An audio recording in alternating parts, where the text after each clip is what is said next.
Hello and welcome. It is time for the 30th, the big 3-0, Nate. We made it. 30th episode of Coffee Talk on the Pitcherless Podcast Network.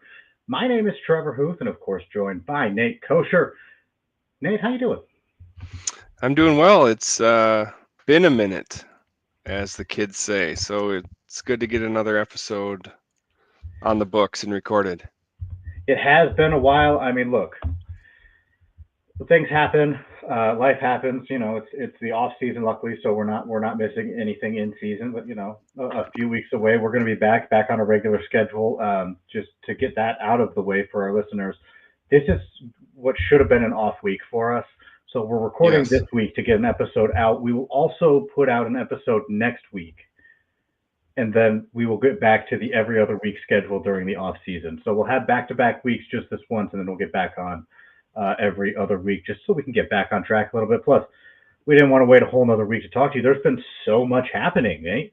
The baseball world is on fire. The stove is hot, kind of. Not really, It but a little bit. it's getting there. It's starting to heat up some. After the World Series has happened, that's in the past few weeks have gone by. The Juan Soto speculation is building, but now some actual things are happening. So that's Yes, and exciting. it's the baseball's kind of an odd off season. In most sports, there's just a window. So all of the big names sign that day. It happens, within the Boom. span of a day or two, week, whatever. This all plays out for MLB over the span of a couple of months. So yeah, Soto could sign soon.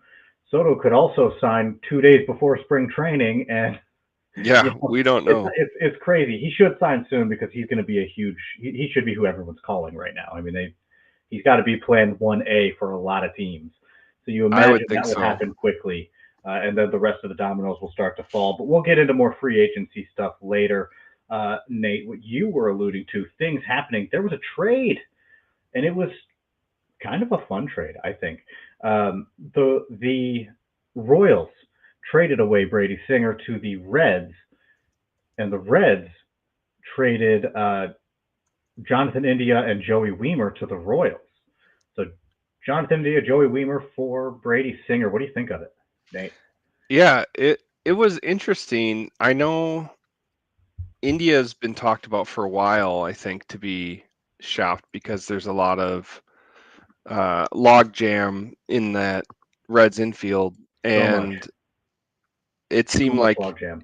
he could be out of the way. He was the likely piece to move.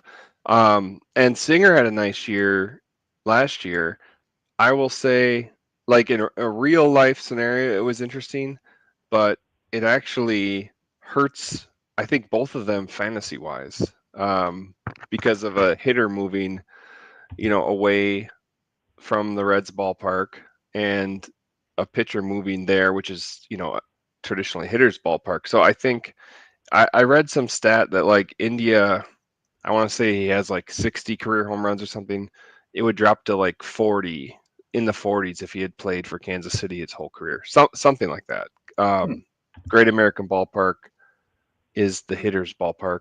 And I don't know. So that's my take on it. Um, Joey Weimer, it's interesting. I thought he'd be good. He was a high prospect. Going into not last season, but the year before, I think, when he was one of the Brewers' top prospects. So he gets another chance after being traded at the trade. I remember we talked about him at the trade deadline. He moved to the Reds, and now he moves again. So it's worth a shot. I think in real life, it's a good trade for both the teams. What's your take? I actually went out and traded for Joey Weimer at the trade deadline after he got dealt to Cincinnati, just because I don't know, maybe he's playing Great It, American Ballpark. All you yeah, have to do, I mean, all you the have to do is catch a talent's little bit there. of fire. All of a sudden, you have something for the rest of the year. But um, yeah, I think I agree with you. It's an interesting trade in real life. I think I really like the setup of finding a partner like Jonathan India up the middle to go with Bobby Witt. Hmm. I think that's going to be a lot of fun for Yeah, Kansas that's City. fun. Um, the Reds get another starter. I think they're looking for a reliable one. I mean, Nick Lodolo's had his injury issues, and they're looking for somebody else because you got to figure you have Hunter Green at the top. You'll have Rhett Lauder in there somewhere, Nick Lodolo when he's healthy, and just finding another solid pitcher you can trust. I mean, Brady Singer, I think, fits that mold enough. So I think it's a good trade for both sides. For sure. Joey Weimer is interesting, like you said. He's very, he's just so athletic, and there was a ton of power, and there was speed, and it just looked like it could happen, and sometimes it just doesn't, and that's kind of what it's been for him so far in his career. I mean, he had a chance with Milwaukee. He didn't hit that well. He had another chance with Cincinnati. He didn't hit that well. So I think maybe the Royals are just taking a lottery card alongside, or a pretty good lottery pick, because he's already seen Major League pitching, so he's close. It's not like you're getting someone from the DSL where a lot can happen. Like, you can plug him in realistically in a Major League lineup, and he doesn't help you, but he may not hurt you as much as some other options. So I think it's really interesting, and I don't know. For fantasy, it's probably not. Yeah, I know. I actually had India on one of my teams, and I thought, oh, this hurts. He has some speed. He gets on base, but the home runs, he's a 15 to 20, home run guy. That the power is going to drop. But in real life, I could see it helping both teams actually. Yeah, absolutely. So just something to think about. A very fun trade. I'm interested to see what other kinds of trades happen. I mean, you got to imagine there's a Garrett Crochet trade coming up, and probably a few others. But the things are starting to happen, and again, so much is probably just waiting on Juan Soto. I mean, it just seems at this point like he's going to be the guy everybody goes after. Then once he's gone, yeah, then it's the second maybe the choice. floodgates will open. Second, third, fourth choice after Soto moves and all the pieces fall. This one, though, I mean, you have two starters, regular everyday players getting traded. People in the baseball world know them with a prospect. So, yeah, it was kind of fun. It's interesting. It's not normal. You don't usually see major leaguers get swapped for each other. Usually it's major leaguer for prospect, and vice versa, or maybe sometimes prospect for prospect. But I know there was one recently, I think, but I can't think of another example of major leaguers getting swapped. Yeah, there, maybe like a utility bench bat for some minor arm or something, but not to this level. These were like legitimate role. I mean, these were legitimate contributors that got traded. So very interesting stuff. And also, well, not also, but the one trade I kept thinking of when about two MLB guys getting traded was when the Diamondbacks traded Jazz Chisholm to the Marlins for Zach Gallen. But Jazz Chisholm was a prospect at the time, and I think Zach Gallen was just out of his first year. He was very freshly in the majors. They were early on, yeah. But just that's an interesting trade. If I remember correctly, that was 1-for-1, and it worked out pretty well for both sides. Yeah, I mean, Gallen has been, a pretty good workhorse. I mean, he's been the ace, quote unquote, for the D-backs the last few years. Last year, I don't think he wasn't quite as good, and I wonder what they're going to do with him next year. But yeah, both of them turned out well, and obviously Jazz is not a Marlin anymore, but I think it was worth it for them. Yeah, and his the value of Jazz will still live on with the trade that they made. So we'll see how those guys turn out for them. Speaking of trades, oh my gosh. So fantasy off season has begun, which means trades have started to happen all around dynasty leagues. And Nate, we talk all the time about our 30-team leagues. I happen to find myself in a position where I could get the third pick in the first-year player draft. And usually I wouldn't go after that with a competing team because I made the playoffs. I have picked 20 of 30. Like, I am a competing team right now. You could be set on paper. Yeah, right. By definition, I'm top third in the league, right? So I'm trying to make some moves, figure out how I can take the next step. And the third pick gets offered to me. And I think, maybe 2 first-rounders can soften the price enough in terms of players to get the first overall pick and get Roki Sasaki. But you just don't know, right? So I'm taking a huge risk, thinking, should I take this huge risk at least? And if I were going to get the third overall pick, it was going to cost me Jackson Holliday. So it was a lot to think about there, Nate. Yeah, that's major. The stove Hmm. is hot in your league as So compared hot. to real Yeah, life. mostly just my team trading a lot, but to ruin the ending, I did it. I did. So I want to get your take on that trade first off. Okay, so I traded away Jackson Holiday, and I received the third overall pick. I received Cooper Pratt, the shortstop from Milwaukee, it's a prospect, Yep. and I received Edgar Cuero, the catcher from the White Sox. So I you did send me details on this, and I Yeah. would say so I've been thinking about it. Before last year, if you had told me a year ago you did this trade, I probably would have called you crazy because of Jackson Holiday, like the hype with Jackson Holiday, right? Hmm. But then with his season last year where he didn't immediately, take off like a Bryce Harper or, Mike Trout or one of these young, a young generational talent, I think the luster was a little bit of luster is taking off. And so I could see this year now, recently, you making that trade because of, well, you want to get in that pit into that spot. But I think trading Holiday is more allowable now. That's what I'm trying to say. I don't think it's as like it is still a risk, but not as why in the world would you do that? That sort of thing. I get what you're saying, and I think there's some merit to it. I think I disagree. I think you still don't trade Jackson Holiday. I think I took a net loss, and a fairly large one at that, to make this trade happen. Just to be completely honest, I mean, realistically, if I don't wind up getting the first overall pick, I traded Jackson Holiday for probably JJ Weatherholt, or I got a couple ideas in my head, but let's just say JJ Weatherholt. Um, I traded Jackson Holiday for Weatherholt, Cooper Pratt, and Edgar Cuero. It's not. I didn't get that big, flashy, top of the line player like you should get if you're trading No, Jackson Holiday. Admittedly, I did not. I did this knowing I was taking a net loss on it. I mean, I really did. I knew I was going to be in a deficit by doing it in terms of value, but or at least I felt like I would be. And the only reason I did it is because in 30 team leagues, it's hard to find top end pitching, and if you can get young top end pitching, it's something that you should do. And um, true. I liked my The hitting. arms get so Yeah, thin. yeah, and I Yeah. liked my hitting enough where I thought I could handle it. I mean, I also have Gunnar Henderson, and I also have Jackson Churio. I made a different trade, and I got Colson Montgomery. So like, I have some young hitting that I like, and I'm hugely high on Edgar Cuero, but we'll get into that. So I have some hitting that I like, and I thought, maybe this is the time to take a shot because, I thought he'd fit in well. I have Logan Gilbert on my pitching staff. After all of this, I traded for Mackenzie Gore, so I added another top end pitcher. Okay. Um, and I have Tyler Glasnow for now. I don't.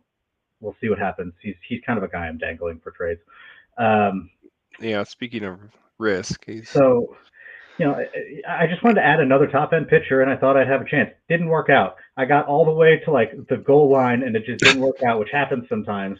So now my competing team that was in the top third of this league last year is stuck with a rebuilding pick, and I lost Jackson Holiday. This is why you don't take dumb risks, ladies and gentlemen. let's say it did go through, right? And then I, if you had completed it, it went through.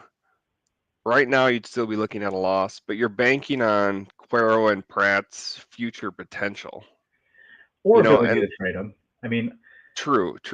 it's Yeah. a one catcher league. I already have Yanier Diaz, so I'm not really hurting for a catcher. I also have Shea Langoliers at this point. He was supposed to go in the trade to get Sasaki, but I have three good catchers by the time the season starts. Hopefully, two good catchers.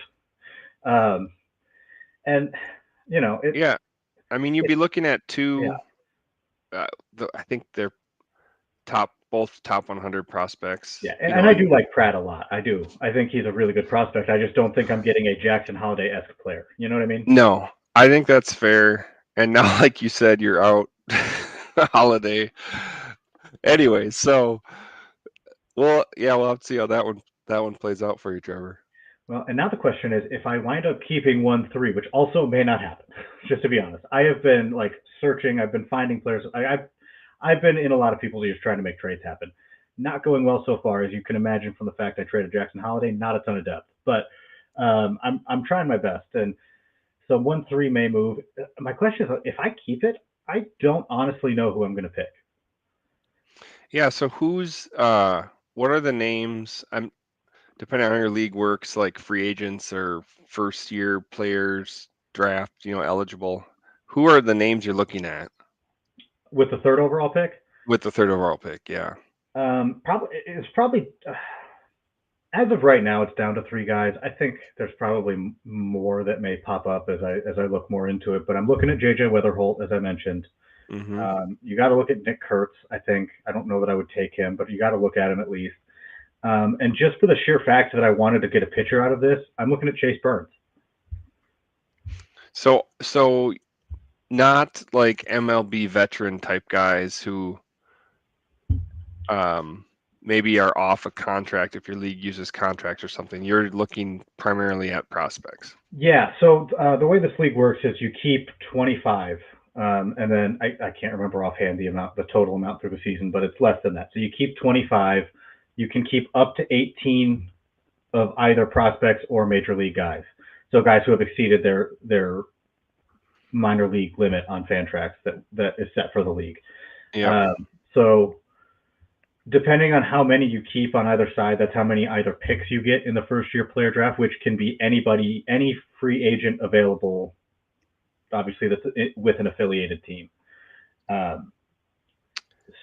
Like I've already begun to target a few of guys who aren't, rookie prospects who are in the higher levels of the minors, but probably there's not going to be anybody I think that would be worth missing out on one of the new players at third overall is what it is. Yes. So, Got it. Okay. Yeah. So we also do a slow auction, which is just it's fun. It's a little crazy. I'm not gonna takes lie. months. That's how we fill out our major league bench. So you get $10 extra for every MLB player under 18 you are. So if you're at 18, you have whatever that set amount is, and if I'm at, if I'm at 16, I get $20 extra added to that, so I can fill out my team. Interesting. Well, I mean, those are some good names, but it would take a number of years to figure out trading Holiday, how it's going to all pay off. Yeah, I can't. Here's the thing. I wasn't gonna do it. Like I was looking at it, going, "This is a bad idea. This is not good. Like I don't believe this is going to be a good thing for me to do." And I did it anyway because one, young pitching. I thought that would be helpful. Two, it's fantasy baseball. It's supposed to be fun. It is fun to make trades. And three, like I don't know. Sometimes you just got to take risks, and sometimes you just see the downside of the risks. And I feel like that's where I'm at right now. Risks aren't a bad thing. I feel like I calculated it enough to where it made sense to me. If it worked out, I would be better off. And I think if I had gotten the first overall pick, I could sit here and tell you that. I think I'd be better off. But yeah, it didn't. Well, I have one for my my league I'd like to discuss, but maybe are we at a break soon? We are, but here's It's what a I'll do. lot to handle, Yeah, so I need more time yeah, to that's just fine. talk about I'll this mention one. the other two trades I made, and we get quick reactions from you. Okay. One of them, I traded Rhett Lauder for Colson Montgomery. Oh yeah. Okay, you had told me you were thinking about that. Yeah, I was offered between Harrison and Rhett Lauder, and I feel like at the time I should have chosen Harrison, but it worked out in the end because I also made a trade Harrison and I trade Jesus Mate, but I got Mackenzie Gore. Okay. Yeah, I'm following those moves. I just I believe in Colson Montgomery a lot more than most, and I thought his price would be low right before he gets every chance at the major league level because the White Sox have nothing and are barren. Yeah, good point. I like Lauder more than Harrison, but then you kind of made up for it. So yeah. You're bringing in Gore. I mean, I feel like I had to bring in Gore once I had the chance because I think he's a good pitcher, and I think he's only going to get better. Yeah, I mean, I know he's seems like he's been around forever, but he That's has. because he was the number one pitching prospect, maybe number one prospect at one point, but like he was supposed to be the next dude, and then things went bad real fast, and then they turned better once he got to Washington. Yeah, exactly. So, I mean, I think he does have some talent. That's what I'm trying to say. Mm-hmm. But yeah, Well, he put up good numbers. I mean, he's been putting up good seasons. I think he's only going to get better. So Lance, I mention his name all the time. Lance Brozdowski on Twitter, he mentioned something about his. He thinks he could be a frontline guy, and that was like 2 days after I made the trade. I saw that. I was like, yes, I yes. did it. Let's go. Lance believes in him. All right. We are going to take a quick time out now. We come back. Nate's got some trades for us. Nate the Trader back at it. I also am trading, so I guess I need a nickname too. I don't. Transaction Trevor. I love it. Fantastic. We got more coming up here on Coffee Talk on the Pitcher List Podcast Network. And welcome back to Coffee Talk on the Pitcher List Podcast Network. My name is Transaction Trevor Hooth, and I'm joined by Trading Nate Kosher. I love it. We've been talking trades we've been making in our fantasy league. So I shared mine. I made a huge blunder. It was a risk at the time. Now it's a blunder. I don't know. It didn't work out for me. Still trying to sort through how I'm going to get around that one and still be competitive. But Nate, you said you have a trade. Is this also in your 30-team league? Yes, this is my 30-team league. So my team last year, I missed the playoffs. I had burned a bunch of draft picks in the first year of this league, which was I think about 3 years ago, to try to get into the playoffs because I had a chance. I ended up getting third that year. So maybe it was worth it. I did have a successful first year, but since then I've sort of been just hemorrhaging draft picks and I can't get quality guys. So last year's kind of a down year, hoping to bounce back. So I moved some pieces around. I had Luis Gill last year. I traded him for 2 number 1 picks, and I've been trying to add prospects. So that's the background of it. But now I received a trade proposal, and I haven't accepted it. I haven't decided what to do, but I want to go through it with you. So first, I will read what I would be trading, which it is a lot.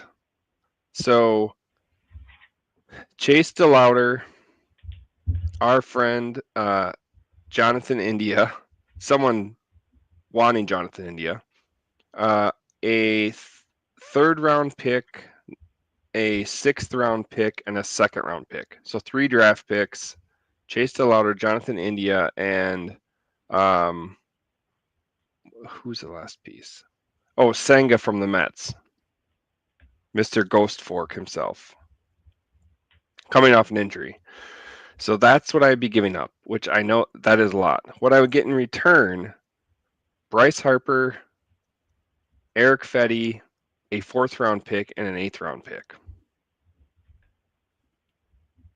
So I see you. You might be writing all this down because it's a lot to take in. Yes, I am. I was writing everything down so I could look at it and remember it, commit it to memory. Yes. So those are the details. I'll tell you first. I'll tell you my opinions. I want to get your take on it. So for a while, I bought low on Senga last season because he was hurt, but he had a good rookie season. He's on a we have contracts in our league. He's still in a minor league contract, so now I'd have to sign him to a major league contract. So I get him for 3 years maximum. Chase DeLauter, used to be really excited about him. Now I'm a bit worried about injuries, and he's had some foot problems. India, who we just talked about, I think he's going to take a drop moving ballparks, and then I'm giving up draft lottery for less draft lottery and lower round picks. So I get a 4th and an 8th, but I'm giving up a 2nd and 3rd. So that's all my initial thoughts. On the other side of it, Fetty was drafted for $1, so I could sign him to a 3-year contract very cheap. And then, of course, Bryce Harper. And my team has been offensively challenged. So I'm close to accepting this because I want Bryce Harper, but I want to know your thoughts. Um, It's a mammoth of a trade proposal. I think the question for me with this trade is what is your competitive window? When is your team built to make a playoff run? That's a good question. I I'm probably not there yet, to be honest. Okay. Um, because I was trying to last season's sell off pieces to get prospects and more draft picks in the hopes that like this year, next year, I'd be sort of rebuilding. I'd be better, but not at the top. So, are you hoping to trade more of those prospects you brought in to get other impact pieces, or are you kind of letting them go through? Because here's the thing. Here's my thought process. Right. Yeah, You are trading for two 31-year-olds and getting less draft picks, worse draft picks. So this is a that's a good move you point. make if you are, I think, making that final step to competing and winning. If you're still off by a year or two, I think I still wait out DeLauder to see if he turns into a stud. I'm still high on DeLauder too, so keep that in mind. And you still have India. You can see how Senga comes back, or you could trade them all separately for different things. But um, I think that if I were still a couple years off, I would at least want the draft picks, and I would want to Yeah. keep DeLauder. Okay. Yeah, I know it's the Bryce Harper. I mean, he gets hurt too. He never plays full seasons either, to be I love Bryce honest. Harper, by the way. I would love to trade for Bryce Harper if I could, but it's not something that you can do often. So so Yeah, I think that it makes sense if this was like your final move to compete for a that's championship. yes, that is very good advice. You're right, because I wasn't thinking about it. I didn't really think about the age impact. Yeah, because Mhm. both of those, and I would say Fetty had a great season. Probably, if I had to bet, he wouldn't be quite as good next year. I think he was kind of a surprise, and he might not repeat that. So, Yeah, I mean, remember yeah. this was his first season back from the KBO. Also, he's with Washington for a bunch of years. He spent 2023 in the Oh, that's KBO right. before That's right. coming Yes. back, and he came back and he had a. I mean, he didn't walk many people. He had a home run per nine over one. His strikeout was 7.8 per nine. I mean, He he's fine. Like also, he's fine, but yeah, I know. It's not that exciting. Once again, it's hard to find pitchers. I'm like, well, this is a guy. This is someone who's a starter on a team. He's not going to hurt me, but I get some innings. But he's so not a superstar by any means. I mean, would it be cheaper to get Porter Hodge from the Cubs, who I think got some saves, should be a back end option for the Cubs. I think next year, year after. I mean, it seems like you could make a move like that as a speculative kind of True. young. I'm sure Edwin Useta somebody has him, but he's another Yeah. That. speculative young arm, young reliever. I mean, I think there's enough of those where you don't have to use getting Fetty as capital. I mean, the trade makes sense for both Good point. sides. It just depends what both sides are trying to do. Like Yeah. if this were a team that was at the bottom of the barrel trying to sell off their best assets to get better prospects and draft picks, to a team that was at the top of the line, I think this trade makes sense for both sides. I just don't know if it makes sense for where your team is at right now. It's a win. Yeah, you're right. It's more of a win now move, and I'm not there yet. I think I'll be better next year, but probably is going to take a couple years. So, all right, I'm glad we discussed that. It is a big one, though. I mean, that's a lot of pieces. Normally in our league, it's not that many pieces moving. I mean, that's a mammoth Well, of a trades get trade. hard when you get that many names It it, involved. Is the it does. thing. You're right. They get so hard, but it's an interesting trade for sure. I mean, you don't hear many trades where Harper is moving because he's Bryce He's Harper. Like people hang yeah, on to him. he's so good. Yeah, I know. That was what. And maybe if it's a few years ago, Hmm. he's a little younger. If the steals were still there, but yeah, I don't know. We'll Yeah, see. man. I think you've convinced me to decline it. And if Senga can bounce back, he was really good. I mean, he had a lot of strikeouts. He's mostly just lost to injury. So you just, Yeah, if he's healthy, he's if probably he going could to reset. be solid, and then he probably increases his value too. That's the other thing. True. Yeah, you're right. Okay, you've convinced me. Transaction Trevor. Now I'm just trying to think through, like, who are these young relievers that could could be helpful to you? I mean, I, oh God, Yeah, anyone on the White Sox? well, even if I haven't done this yet, but I've done it before in past seasons. You go and look at like who is closing games out at the end of the year for teams, and who got the saves in September. That's always a helpful exercise, and those guys are usually dirt cheap. hmm Well, and here's your redraft advice, by the way. Also, is you can find those guys at the later rounds, so you don't have to worry about spending high on relievers unless you want to get one of the top guys. You can wait till the end. Like I mentioned, Porter Hodge was getting saves for the Cubs at the end. I mean, I don't know that he's definitely going to get the job. I know they also have Nate Pearson was pretty good in relief. I think they maybe talked Yeah, about stretching him out. That's something to watch. But there's going to be guys like that that'll be gunning for those save chances. And especially those teams that don't have have an established closer or just lost an established closer. It's possible they go by committee or they wait to see who steps up and takes the job. I mean, I'm pretty sure Adbert Alzolay was supposed to be the closer in Chicago this year, and now he was DFA'd or not DFA'd, yeah, non-tendered.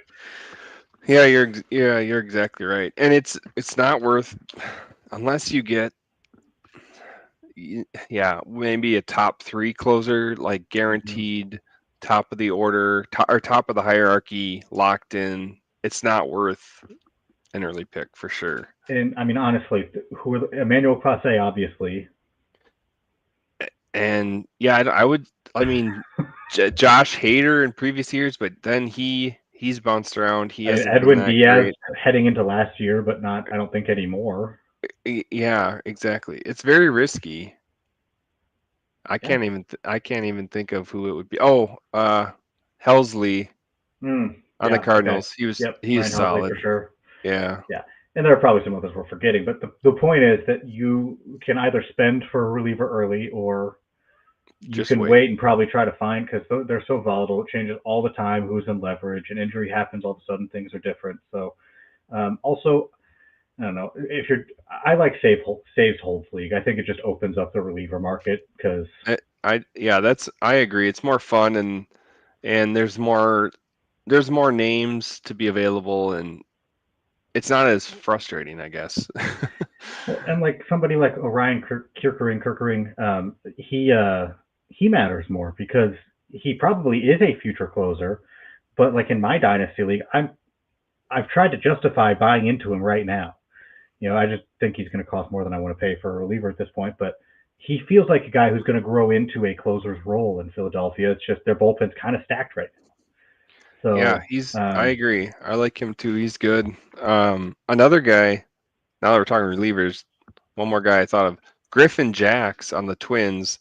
There's been chatter he's going to move into the rotation, potentially going back to a starter. He's been really good as a reliever. I know they have Duran, but they've never really unleashed Duran fully as 1A closer, and Jax is really good. So I'm that's kind of another hoping guy he kind of stays in in the that bullpen. middle. Yeah, me too. Mm-hmm. I, Well, I, I have him in the 30-team league, and I was planning on him being like a reliever for me. he's yeah, and I think he'd get some saves and solids with holds. I, I don't think he'd be as valuable moving back as a starter. But we'll see. There's always talk of those guys. I mean, Jordan Hicks was a guy like that. For every year they talk about stretching him back out into a starter. He actually did it, obviously, with San True. Francisco. But um, there's always talk with guys like that. And Nate Pearson was a top pitching prospect, but found his stride as in a bullpen. I don't know. Teams know better than I do. I just sometimes I feel like it's hard for guys to We stretch like out to and shrink. And speculate. yeah, we do. We do like to speculate.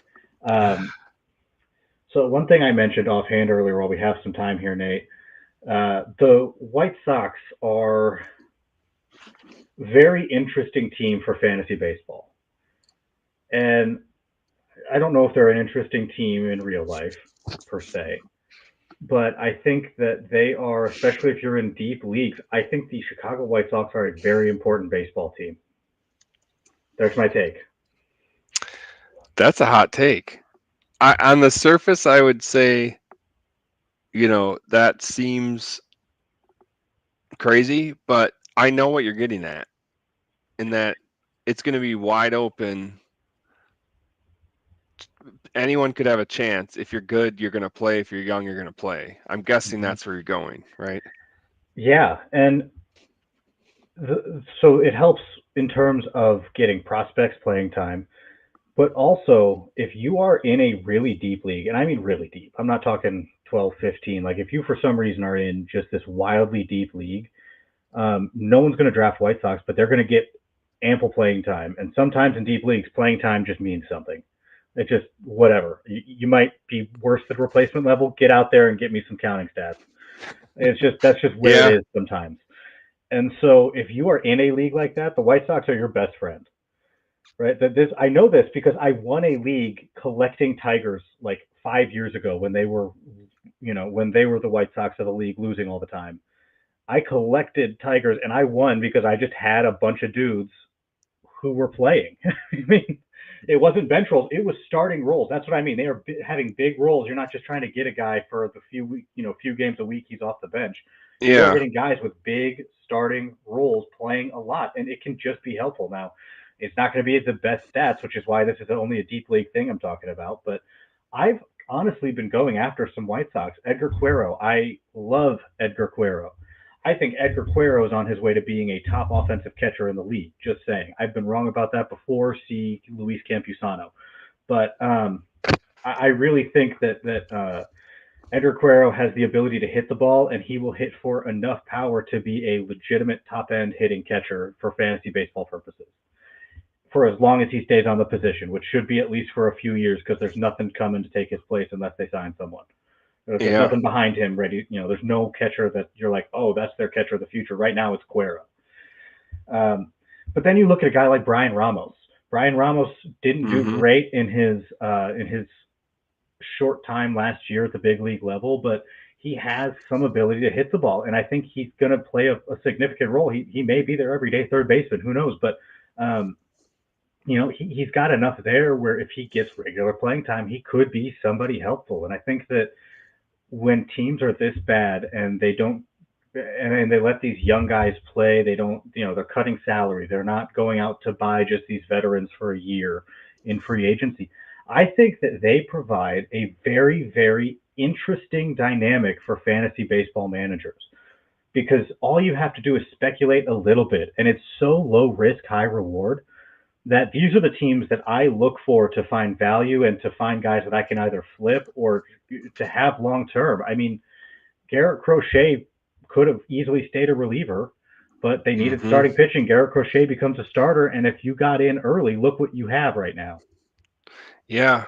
I mean, that's really interesting because anything after last season, anything White Sox related too kind of has a stench on it. Sorry, White Sox fans. I know we've tended to pick on the White Sox, but To be you're fair, they right. set a loss record. I mean, yeah, they deserved it. But this year people other than Garrett Crochet and maybe, Colson Montgomery's in people's heads, people are probably going to think they're not going to be looking for White Sox. It's almost like, oh, that's, it's almost like subliminally you're going to stay away without even realizing it because they were so bad. But it's a great point. And like a Ramos or someone like that, they have no one else. They're going to get plugged in as a starter. And like him, maybe he hits 230, but maybe he pops 20 home runs, or whatever it might be in a super deep league. That could be very valuable. Well, and let's assume, just based off the assumption that Garrett Crochet and Luis Robert don't get traded, they're White Sox at the start of next season. If I take those two out, I guess you could say Cuero and I guess you could say Montgomery, assuming they make the team out of spring training. But those Yeah. four guys, let's just take those four guys out of the entire organization. Okay. Name a fantasy relevant White Sox that you're looking to draft. I I can't. I don't mean that in a rude way, but that's the point I'm making. Is that if you're getting late in drafts, you need to fill someone. You're in a deep league, you're getting late in a deep redraft league, and you need to fill a spot. Or you're in a 30-team dynasty league, and you're like, oh, I just traded my second and third baseman away, not based on a real example. It's my team, but like maybe I go after Brian Ramos because he'll get time. I mean, until I figure out, it's a stopgap for me at least in dynasty leagues until I can figure out what's next, until I can figure out, what to do about those positions. There is some value and Yeah. some merit. Now, they're not going to matter for the vast majority of fantasy managers, and that includes dynasty leagues. I mean, that honestly includes if you're trying to win. But I think that if you play it well, teams like the White Sox heading into 2025 and that season are very interesting opportunities for the risk-taking fantasy managers such as myself. Because some people play it safe. They're like, I want to win. I'm just going to play it safe, not do anything crazy. I'm not one of those people. I will go out there and make the dumbest decisions in the name of fun, and I will make in the name of fun, and also if I think I'm going to be right. A lot of I times I'm mean, not, but it's still. I think there's some merit there. That's all I'm trying to say. Maybe I oversold it, but I do think no, there's some merit there. I agree. I mean, it's definitely high risk, high reward. But if you're trying to get an edge and you're willing, to go to do whatever it takes as far as digging as deep as you can, you would look at these guys because they're going to get chances. They did say they're going to cut payroll, right? We Yeah, talked about that. They and you publicly and you said that. So you they're assume not, Garrett Crochet and Robert are gone.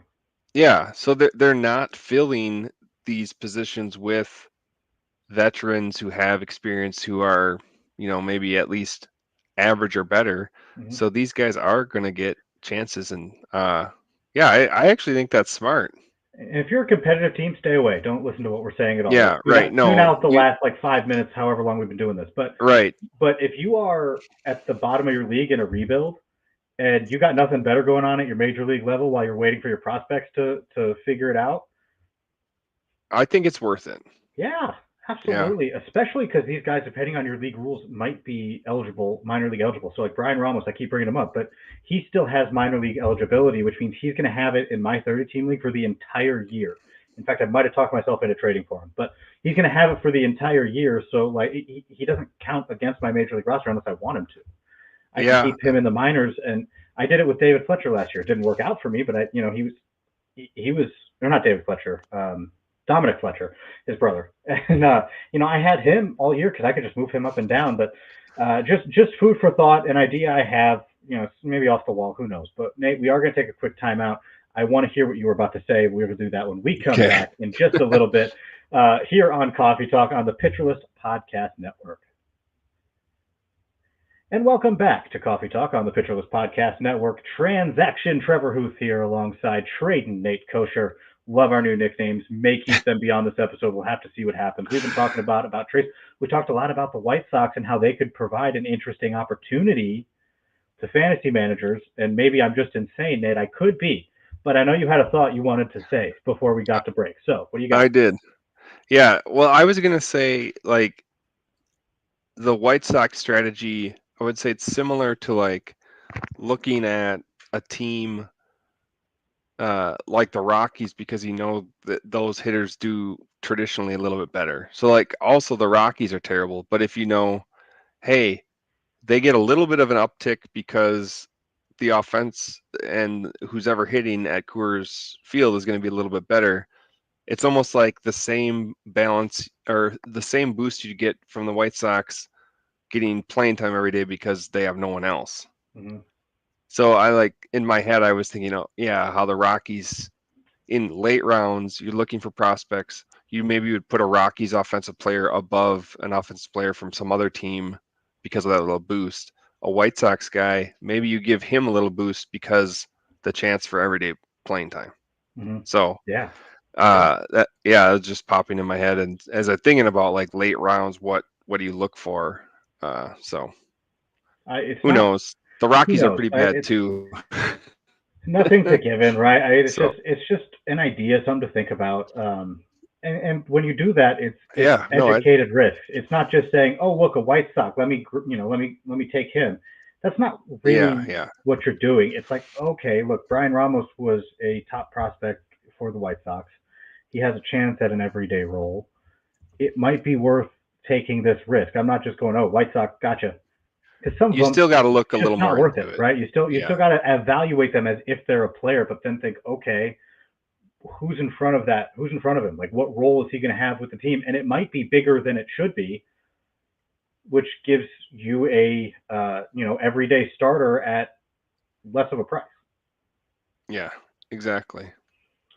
So yeah, it's not just throw everything to whimsy, but it's certainly something to I think consider. Now, when we are talking about free agency, what the White Sox might do, probably nothing. But there are some fun free agents out there, and I think we can talk about some of this. So I don't want this to necessarily be straight predictions, but we're going to give some free agent predictions, talk about them, what kind of impact they could have. Um, and yeah, so we got to start with the big one. If you had to guess where Juan Soto is going to go, Nate, where's Juan Soto going? Well, I'm going to do a little selfless. No, actually, it's selfish promotion of myself. Um, I did write a top free agent article for Pitcher List, and I'll be updating it throughout the off season once people sign, once there's decisions. So I will. The article's out, but I'll be making updates. So that's my prerequisite there. So yeah, Soto was number one for me. Obviously, I I'll give you my top choices. I think it's going to be either the Yankees or the Mets. I I've been reading a lot. I think the Mets have a chance because the owner's willing. Cohen, he's willing to pay whatever to whomever. What? So I think I think that could happen. And I don't know what they're doing with Pete Alonso. I haven't really been keeping up with that, but I know he's potentially out the door. Maybe they need a big splash. They pull Soto from the Yankees. They're always trying to look for, some of that New York baseball spotlight as the Yankees are overshadowing them. So I could see him going to the Mets. I think most likely he's back with the Yankees, but uh, he's so good. I mean, the more you Mm-hmm. read about him, it's just like, oh man, I wish. Insane, yeah. Yeah. Mm-hmm. What are you thinking your Tigers have a chance? I know God, I hope you've so. been Oh you've been no, hoping no, I for don't. it. I do. I wish it would. I do. I wish that it happens. I hope it happens. I hope it goes to the Tigers. I did take part in the free agent prediction piece on Prospects Live, so I will not stray from what I put on there. Okay, I'll yeah. just stay consistent, even though I hope it's the Tigers, and I think he's probably going to the Mets. That's not what I said. For the Prospects Live article, I said the Red Sox. Oh, interesting. I did see a little chatter about that. He was meeting with the Red Sox, and they they have a bad recent history of losing good players. So are they going to Yeah. turn that around? Is that, So, change the story? and how much does the narrative change? Because they've had the same narrative since they traded Mookie Betts. How much does that change if you bring in Juan Soto? Yeah. Yeah, I mean, Right. that's And no better way to do it.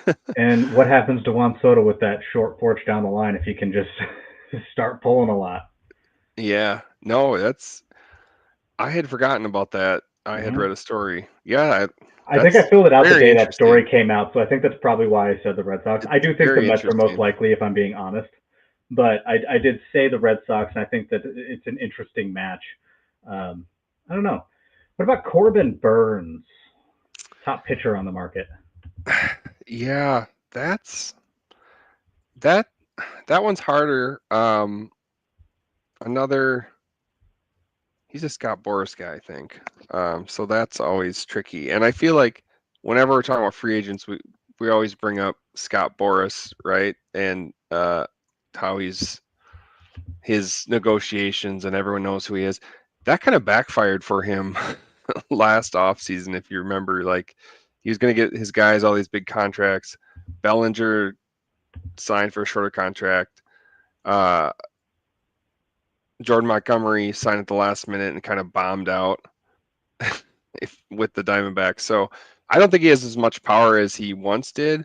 So I think we're probably looking at the same top end teams as we'd be talking about with Soto. I mean, the Orioles are a solid young team. They're definitely in the mix. They have a lot, a young nucleus. It it would it wouldn't be dumb to go back there. I guess that's what I'm trying to say. Otherwise, I don't know. It depends what Soto does, actually. So, if let's say the Yankees miss out on him, and would they make a move for Burns? I could definitely see the Mets making a move for Burns. But he had a good year in Baltimore, so I guess I'll just say I'll stick with the Orioles after all All that. right, long walk to get to the same destination. Yeah, not No, that's very really you. convincing. I'm just I was making a joke. You thinking made a lot out of really good loud. points. Yeah, you I'm were, thinking and you out made a lot of loud. good points. That's the thing, and it was a lot. You made most of the points, so I'm just going to say I have the Yankees. I think that one, if you miss out on Soto as the Yankees, you have to make a splash, and I think also Right. you just lost the World Series, so you're going to bring somebody huge in, and I think at this point it's either Soto or Burns. So if they lose Soto, you get Burns. The Yankees, they're they're the most famous baseball team, the most historic. Like everyone knows them. It seems like they always have to do something. Hmm. Like people expect they have to make a move. They have to remain relevant, and so yeah, it's almost like they're forced to do these big moves. Yeah, yeah. All right. What about Alex Bregman? That's a good one. I I I think he's gone from the Astros. He's been there seems like forever. Um, I don't know how old he is. Early 30s probably. Um, but I've actually seen some chatter for your Tigers. I've Have heard you that as seen? well. I mean, the Have you? AJ Hinch connection makes sense. He is 30, by the way. Okay, 30 right on the dot. Yeah. I mean, he still has some good baseball left. So I would think there's going to be a number of teams in on him. I don't think he's he's not quite at the level of the other people we were talking about, but um, maybe he does go to a smaller destination. Sorry, Tigers are a little bit down compared A to those smaller other. market team, right? Yeah, smaller market team. So I actually could see the Tigers. I think that makes a lot of sense. Again, the AJ Hinch connection. Hinch used to be the manager in The Houston. Astros manager, yeah, with Um, when all the crazy stuff went down, wasn't it? Wasn't yes, Hinch the manager? yep, because he got suspended for a year, came back after that suspension, and he was in Detroit. Yeah, okay, that's it. That's Worked what I out thought. for us. Yeah, I mean he's um, he's good manager, but he is. So Bregman for me, and this is based on absolutely nothing other than like it sounded good in my head. Like I have no basis for this. I have no reasoning behind it. It's just like it got mentioned, and I was like, that makes way too much sense in my head for no reason. Mariners. Mariners. Yep, Bregman to Seattle. Going to be wrong. Don't care. It just made sense to me. Yep. Oh well, that's interesting because they moved Suarez to the Hmm. Diamondbacks. He had been there, you know, third baseman for a while. Um, Interesting. Smaller market team, Yeah. like we said. Yeah. Yeah, I mean I can see it. They tend to make moves. They're Hmm. never like that great, but they do make a lot of moves. It They make seems like. splashes. All right. Yeah. I'm going to ask you about four more, and then we're going to each pull out one that we think is interesting that has been talked about. Cool. Okay. Yeah. All right. Next one. I think this one is fairly straightforward, but Willie Adames or Adames. Sorry, Uh, I'm so bad with names today. Um, yeah, I think this one's fairly straightforward, though. To be honest. so he's interesting because he had like such a great year, Hmm. and I feel like he played above his typical Played over his head a little expectations. bit. Yeah. Yeah, yeah. So I don't think he's going to be as good as last year, but I actually saw uh, talk about him to the Red Sox. Oh, maybe it's not as straightforward as I thought. I have not seen that. Have No. you seen that? Yeah. About moving. Well, they have Devers, but like, would they move Devers to a different team? But I'm wondering if the other team I was going to say is the team you're going to say. So I will But say why would Boston. Devers But matter? Adonis is a shortstop. oh yeah, yeah, you're right. He is primarily shortstop. I saw Does he that play Bregman. third? I saw Bregman might move to short if he signs with a team that has a legitimate third baseman. I I was thinking. Yeah, you're right. I was getting that confused. Mm-hmm. I had Dodgers, by the way. I thought that was the pretty straightforward answer. Okay. Yeah, the Dodgers are still going to make moves. Like, we can't Mm-hmm. forget about them. That's a good point. Mm-hmm. All right. What about Blake Snell? Who else do you got? Blake Snell. Yeah, these are these are very interesting, Trevor. These are hard.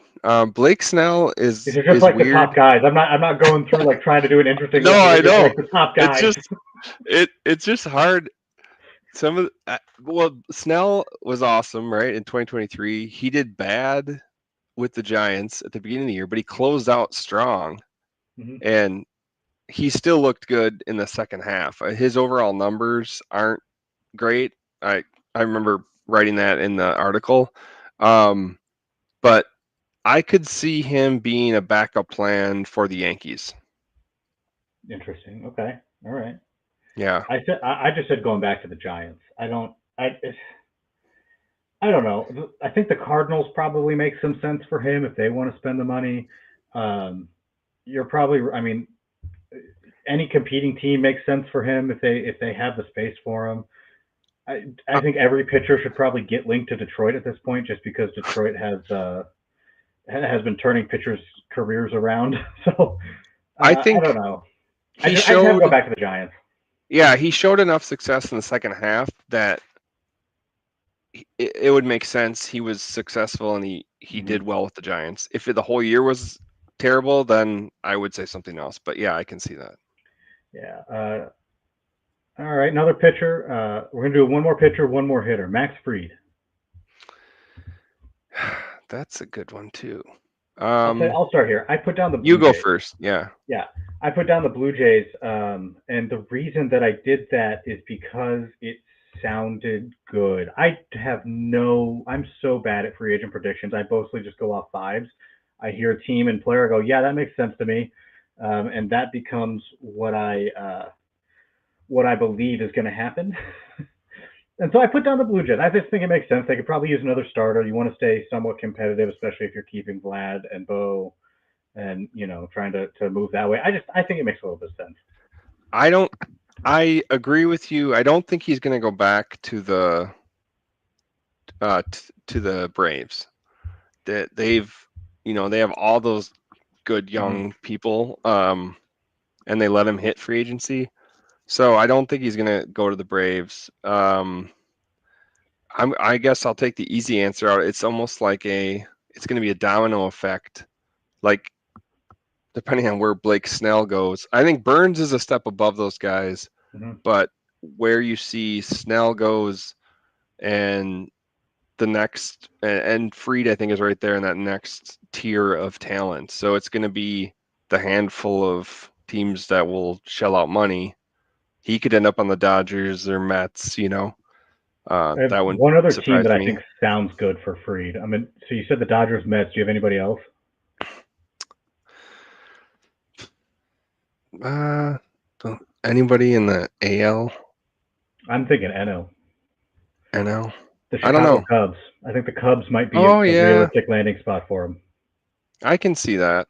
Mm-hmm. That's a good one. Forgot about the Cubs.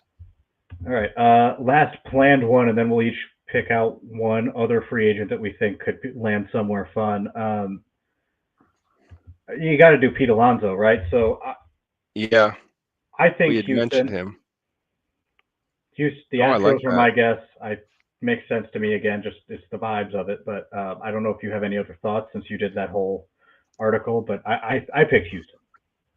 I think I I think he's going to be gone from The Mets. the Mets. Yeah, thank you. I think he's going to be gone. He had a lot of good time there, but I think he's probably moving on. Um, I could see him actually like in Chicago. Cool. I don't hate the Cubs Yeah, no, that works. as I, a I move there. I hope it goes to a hitter's park because he's my first baseman on my 30 teamer, and I could use the power. So Yeah, there's no doubt. I mean, he's going to keep jacking the home runs, but doesn't seem like. I mean, he's not like a physical specimen. He could be one of those guys that kind of declines. He's like country strong, but I could see him getting out of shape. yeah, but he gets. I mean, he has so much power that you imagine that if he goes to Great American Ballpark and calls that home, which he won't because that's such a crowded infield. But point being, if he goes to a short porch, Yeah, he can just muscle fly balls out without meaning to. you're right. Yeah, that's true. And the Cubs, that could help him. Mm-hmm. Yeah, All really good right. work. So All what do you right, want to pick one more or I do. one person each? Yeah. While you go through it, I'm gonna go ahead and pick Walker Bueller. I think he's a really interesting free agent case because he was He so is. good and he has been so bad lately, and I'm curious what kind of team would. I think most teams would be interested. I'm not. I mean, having a bad season doesn't make you a bad pitcher; it just means you had a bad season. So I think a lot of teams would be interested in Walker Bueller. I'm very curious with whatever team signs him, what they will do to try to help turn things around. Um, so Yeah. I made a guess that he's going to go to Detroit. I don't think that's locked in by any means, but pitchers who struggle, they go to Detroit, and it seems to help them a little bit. Examples being Michael Lorenzen, Jack Flaherty, and a few others. So He, I don't know. I he think Bueller to Detroit makes sense to me. yeah, for a few years there, he looked like he was going to be an ace, like Mm. really good. And then he got hurt and now, he's a little bit older, but I agree. I could see him going to a smaller market. Um, Just not a prove it deal. right. Yeah, exactly. I can see that. What about the Cardinals? The Cardinals make sense too. Yeah, I think if you're Walker Bueller, you are signing with the team that meets with you and goes, listen, this is what we believe is wrong, and if you believe them, you go on a prove it 1 year deal like Cody Bellinger did, and And you're and thinking about that have next your contract. year right, Yeah. right, and then you're Yeah. thinking about that big contract the next year. I mean, you're not if you're Walker Bueller, you're not that far removed from being that top end guy. It's just you had a bad year and things like that happen. He's 30 years old right now. If he signs a 1 year deal, he can sign a big contract at 31. So I'll stay on that same vein, throw out with my last name here. Relates to the Cardinals and Dodgers, but this was an interesting one when I was writing up the article. Jack Flaherty. So was in Detroit, right? He had a good season. Traded him to the Dodgers, where he didn't do quite. The numbers weren't quite as good as they were in Detroit. And in the playoffs, he was up and down. So he had a really good outing, but then some inconsistent struggles. Um, I predicted in the article he would leave LA and sign a long-term contract somewhere else. Um, so what? Maybe I don't know what the relationship is, but like that would be funny if he went to the Cardinals and then Bueller came back to the Dodgers. I kind of see them in kind of that same vein, and they were good early. They've had some injuries and some inconsistencies, but maybe he sneaks away to as a backup plan to a Yankees or Mets. He's a good player, but not not at the top, not a top option. Yeah, I have seen that he wants to return to the Dodgers. I think he said that. Maybe I'm wrong, but maybe I'm just remember seeing it. It didn't happen, but I'm fairly confident I saw that. I also know he seemed to have a good relationship with the Tigers and the fans when he left. So I think Yeah, could that he come back? returning to the Dodgers is an option. I think returning to the Tigers is an option. I don't think returning to the Cardinals is an option for him. Um, so I think he could go a bunch of places, but I think if he got to choose, he'd choose LA. And if he had the chance and LA didn't want him, he might go back to Detroit. And I actually guessed that in the Prospects Live article is Flaherty to Detroit. That looks and from his perspective, when he left, they're a sell team, right? Like they were selling off, and then they made the playoffs, had a nice little run. So it looks better for his return. It looks the landscape is better. Right. He's not going to prove it. He's going to win. Yeah. He's joining them as a playoff contender. Yep. So I don't know. I think that would make sense. I feel like we got to talk about a hitter here. Let's see if there's any interesting hitters before we log off.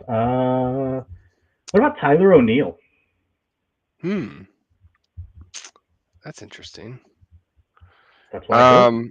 Yeah, this is kind of fun guessing these. Let's see where he was. Boston. I can't even remember what team he was on. Okay, he just hit 30 home runs for Boston.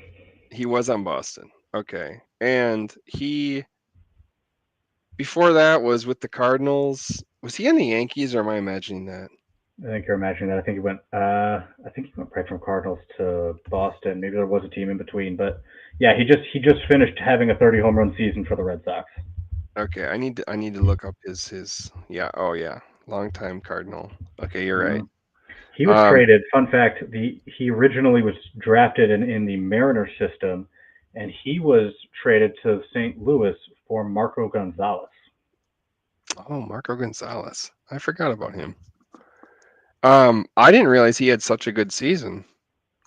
Oh yeah. I'm gonna say he returns to the Red Sox. I didn't realize he did that well in Boston. I'm gonna say the Red Sox keep him. That's what I said too. I think the Red Sox were a good destination for him. You just hit 30 home runs there. Why are you going anywhere else? Yeah, exactly. Especially when your career has not been that. Some other guesses from my colleagues at Prospects Live. Of course, make sure to check that article out since I've been talking about it this whole time. Make sure to check out the Prospects Live free agent prediction article that went up. You can see what we thought about a lot of them. It actually took a long time. It was very difficult, and I did so bad, I'm guessing. But other destinations, according to my colleagues, there: Blue Jays, Braves, Angels, Cubs, and Giants. Interesting. It does seem like the Angels are trying to be relevant. They've made more moves than anyone else. We could say that. Yeah. So, not out of the question.